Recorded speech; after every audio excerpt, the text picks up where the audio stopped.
Hello and welcome everybody to another Cycle Frontier video. Today I'm going to be ranking the weapons in the Cycle Frontier that we currently have from S to F. We don't have E because this is an American grading system and E's don't exist. Starting things off with, I think everybody's favorite weapon currently, the bolt action. The bolt action is basically the best weapon that you can have in the game. It basically one-shot headshots people equal armor penetration to helmet level. So because of that, it gets an S tier. Because it only costs about 3,000 K marks, and there's no reason why you shouldn't always have it as your secondary weapon. Moving them right along to the PDW. The PDW is a gun that I like to call hot trash. It sounds cool, looks cool, but is actually garbage.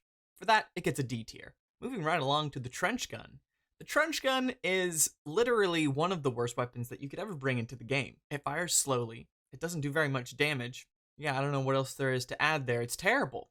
Don't ever buy it. Alright, moving on to the second worst gun in the game, the AR-55. The AR-55 looks cool, sounds cool, and arguably could do fairly well in the hands of the right person, maybe with a couple of attachments too. But compared to the rest of the weapons, it's really honestly hot garbage, as well as the PDW. I'm going to put that there. The F tier is reserved for the lowest. No. Auto rifle is actually F tier. I take it back. It's F tier. I actually think PDW also F tier. Nope. Yep. It's F tier. Never buy it. Never do it. They're all trash. It's not worth your money. I would rather go up to somebody and knife them than use these weapons. Alright, and for the last weapon that you can get from the quick shop that isn't faction dependent is the pistol, the K28 pistol. The K28 pistol does so much damage, it has such high theoretical DPS, assuming that you can click your mouse button fast enough, and is effective at short to medium range. I guess not really medium range. I would say that the K28 pistol is a very solid sidearm and very worth the money as it comes in at 500 K marks, which is super cheap for such a reliable weapon. I'm giving this one an A ranking. Alright, moving on to the ICA weapons. I've tried to order these in the order that you unlock them from the different factions, so maybe that helps you kind of like get an idea of which ones you want to go for first. I highly suggest going for Osiris first, actually, because you unlock strong stims and strong medkits from them at level 6 and 8. But then after that, it's more about which weapons you want to have, because currently the factions don't actually change anything, but that could change at a later date. You might get perks, you might get additional bonuses by having a higher level with a certain faction, so stay tuned for that. The Bulldog, a 2-shot shotgun pistol that is pretty much only good at short range. I would say the Bulldog is D tier. It's not great, but if you muzzle stuff somebody with it, you could probably get a kill. It's better than the Trenchgun, which has a full barrel somehow. Moving on to the ICA Guarantee, kind of good, actually. It kicks like a Bronco, but it comes with a really big magazine, so I would say this gun deserves, I'm going to say B rating. It's actually pretty decent. This can take out fully kitted players, just because you can keep on shooting bullets. And you don't even need an extended mag on this to get the 40 bullets. If you have a fully purple extended mag, I think it gets up to like 64 bullets. Kind of nutty. Definitely would recommend, but it's very loud, and that's why it doesn't get an A rating, in my opinion. The recoil and the noise, I would say, are the biggest two why it's not an A. Alright, moving on to the Lacerator.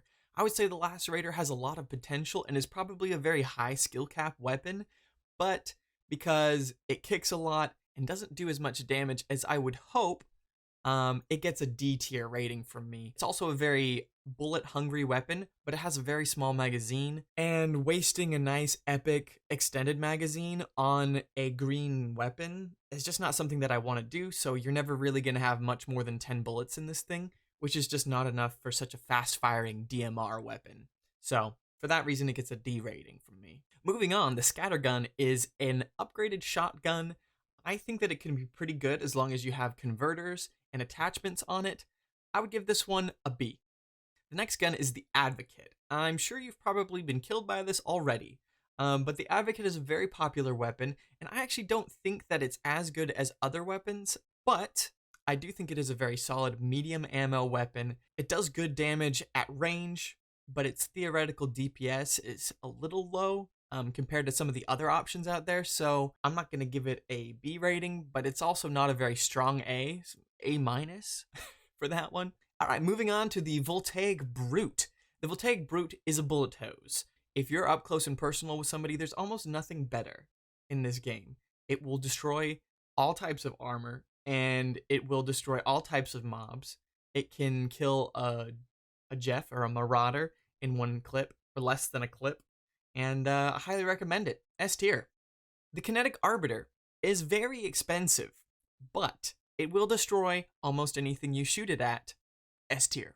The Osiris weapons, I really like the aesthetic of all of the Osiris weapons, and so they all get a little bonus, in my opinion, for just being super cool looking, but I'll try and be fair. First up, we got the Scarab pistol. The Scarab pistol is really good, and it's a great early game weapon if you want to be taking out mobs a little bit easier. I don't think it's as good as the K28. In my opinion, I think the fact that it's a burst pistol means that it's not as good at range, and it's a little bit harder to control. And if you're not very good at aiming, you're committed for 3 bullets every single shot that either are gonna miss or not.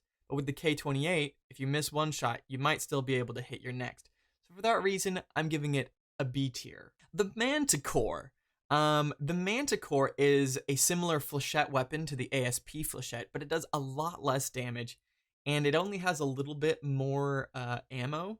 It is a medium ammo weapon, so if you have extra medium ammo attachments, I honestly say it would be more worth it to use it on the ICA Guarantee. I don't think it's as good as the ICA Guarantee. I suggest going with that one over the Manticore, but if you haven't unlocked the ICA Guarantee, or if you find a Manticore on the ground, it'll do work for you. It's not a bad gun, but it's also not a good gun. The Phasic Lancer is up next. The Phasic Lancer is one of the best early game weapons that you can get due to its relatively high penetration and damage stats. It is also a burst weapon, so at range you're gonna have kind of a hard time, but one of the best things about the Phasic Lancer is the fact that the hipfire accuracy is really good. So you can use this weapon in tandem with a sniper and still be fine up close. Just hipfire the bad boy, and you'll be surprised that you end up tearing through a lot of other people. I would give this weapon a B tier. I'd say it's solid. Definitely good to pick up. If you see it on the ground and you have something worse, drop it and pick up the Phasic Lancer. It doesn't have a very big mag though, so keep that in mind. All right, moving on to one of the best, if not the best all-around weapons in the game, the ASP Flechette. This bad boy is a laser. It literally has almost no recoil, and its range is close to almost long range with it because of the fact that you can just hold down this trigger and just laser somebody from afar. This is an S tier weapon. There's no reason not to get it. It's 30,000 K marks, which relatively compared to other high tier weapons like the Advocate or the Voltaic Brute is dirt cheap. 100% run the ASP Flechette. You will not be upset. Is that an ad? You will not regret running the ASP Flechette. Anyways, moving right along to the Gorgon. The Gorgon is a handheld laser pistol, which shoots bursts of lasers. Laser bursts? I'm firing my laser. Anyways, it shoots lasers. It's kind of like a close to medium range weapon, and you would think it would be better than the Flechette since it unlocks after it, but the Gorgon is kind of bad. It's kind of bad. I'm actually giving it a C tier. And the reason why is because it's not really great at PvE. And the times that I've used it in PvP, it's kind of meh. I would much rather have any of these other weapons pretty much. But I have gotten a kill with it, and it was very satisfying. So if you want to go out and laser some people, go for it. All right, moving right along to the last weapon that you can buy from Osiris. Unlocked at level 18, I believe. Pretty hard to get, but very worth it. The Basilisk. The Basilisk can literally take a crusher, the big mama crusher, all the way down to about a third health with one clip, assuming that you have a purple, an epic armor penetration mod, and a purple magazine, a heavy extended magazine. It is a beast at PvE.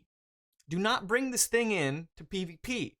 The bullet speed on this weapon is super slow, and it's got huge bullet drop. So don't expect this weapon to be the PvP king. I've killed people faster and easier with the bolt action than the Basilisk. However, if you're going hunting for marauders, 2-shot. Hunting for crushers, again, pretty easy. You can shoot it in the shin once, it will fall over, bam, bam, bam, bam. Get that thing in the freaking top of its back, where it's vulnerable. You can see where it's glowing, and that's how you'll know where the weak spots are. S tier weapon, in my opinion. Moving on to the Korolev weapons, we have up first the Scrapper. The Scrapper is a green weapon and fairly easy to get. However, it shreds up close. This gun will do so much DPS up close that you can melt anybody. Doesn't even matter their shields. As long as you get that full spray on them, the dead and gone. This one, A tier weapon. Highly recommend. If you're trying to go for a budget build and you don't want to risk too much money, hop in, get into some close quarters combat fights, and flip and shred people. It's very worth it. Moving on to the Maelstrom. The Maelstrom is an automatic shotgun, and it's all right. It's all right up close. I've been killed by it personally. I wouldn't say that it's better than a lot of other weapons, but it's all right. I give it a C tier. If you happen to find one and you don't have anything better, yeah, slap it on. Try and get in some close fights. You might get lucky, but definitely not recommended at any sort of range. You could probably put 10 rounds into somebody at 20 feet and they're not gonna die. You need to get up and close with this one. All right, moving on to the hammer. The hammer is all right as well. I would say the hammer is pretty good against PvP, pretty good against PvE. Got a lot of kick. Probably not the biggest magazine compared to a lot of the other weapons. I'm not even gonna give this one an A tier. I'm gonna say this is probably B tier. Maybe being a little generous on that. I don't really recommend it, but hey, you do you. I'm just a man on the internet. Which, by the way, if anybody is wondering why I now have a mustache instead of a full beard, I was Ron Swanson for a Halloween party last night, and my wife was all the bacon and eggs that you have. The KBR Longshot. The KBR Longshot slaps. I would say that it is one of the better DMRs, if not the best DMR in the game. The only thing that I would say keeps the KBR Longshot from being an S tier weapon is the fact that it kicks like a bucking bronco. It is a very kicky gun. Even if you have recoil reducing attachments on it, it's still gonna be like jabam, jabam, jabam. And so yeah, for that reason, it stays in the A tier. I would recommend it if you're going to fight some Jeffs, going to fight some Crushers, good at PvE because of the penetration. Against PvP, again, the bolt action is just better. It's just better. I don't know what to say, it's just better. Anyways, the Core 47. The Core 47 is the Core 47 is all you need. The Core 47 has a big magazine, it does lots of damage, it has manageable recoil, it sounds like a freaking awesome gun. It's got all the shine and the sparkle that you need. The only really downside is the cost. But I would honestly say this is a really solid gun. I put this one S tier. Also, I'm realizing now we have way more S tiers than we have anything else. But these guns I highly recommend. They're very, very good. And I think they deserve it. I think they're all very, very good. All right, moving on to the 2 weapons that you can craft in the game. Now, these aren't faction dependent.